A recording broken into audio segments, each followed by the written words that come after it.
La journée du 1er mai, hier, tendue à Paris, calme ailleurs. Avec une mobilisation en hausse par rapport à l'année dernière, 310 000 manifestants en France selon la CGT, 164 000 selon le ministère de l'Intérieur. Ils étaient 40 000 à Paris selon le cabinet Occurrence pour France Inter. Contrairement à l'an passé, les Black Blocs ont été contenus dans la capitale, mais il y a eu des échauffourées. Des individus se sont introduits dans l'hôpital de la Pitié-Salpêtrière. La ministre de la Santé est attendue sur place. Témoignage à retrouver sur franceinter.fr.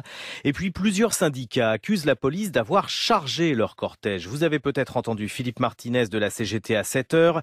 Il est très en colère contre les autorités.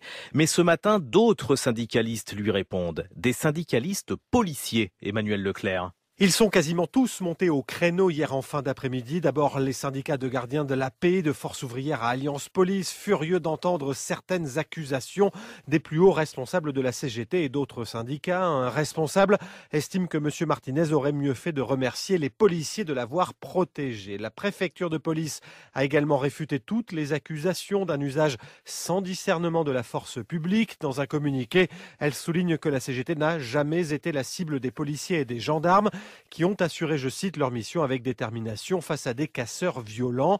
Pour le patron du syndicat des commissaires, David Lebars, ce qui s'est passé hier après-midi à Paris a permis cette fois aux forces de l'ordre de prendre rapidement le dessus avant la constitution d'un véritable Black Bloc comme le 1er mai 2018. Les forces de l'ordre sont des gens qui sont respectueux des lois et des règlements. Ils sont là pour faire régner l'ordre. Et l'action ne veut pas dire répression, ça veut dire disperser les groupes à risque. Monsieur Martinez crie aujourd'hui que les forces de l'ordre sont venues à son contact.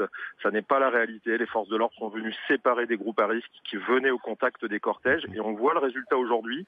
La nébuleuse Black Bloc, pour le moment, n'a pas réussi à se constituer comme elle l'espérait ou comme elle le souhaitait. Il faut qu'on reste mobilisé. Hier soir, plus de 250 manifestants étaient toujours en garde à vue dans différents commissariats de la capitale. Hier, les défilés se sont bien passés à Toulouse, Dijon, Lille, Marseille, Lyon, Nantes, Saint-Étienne, Strasbourg.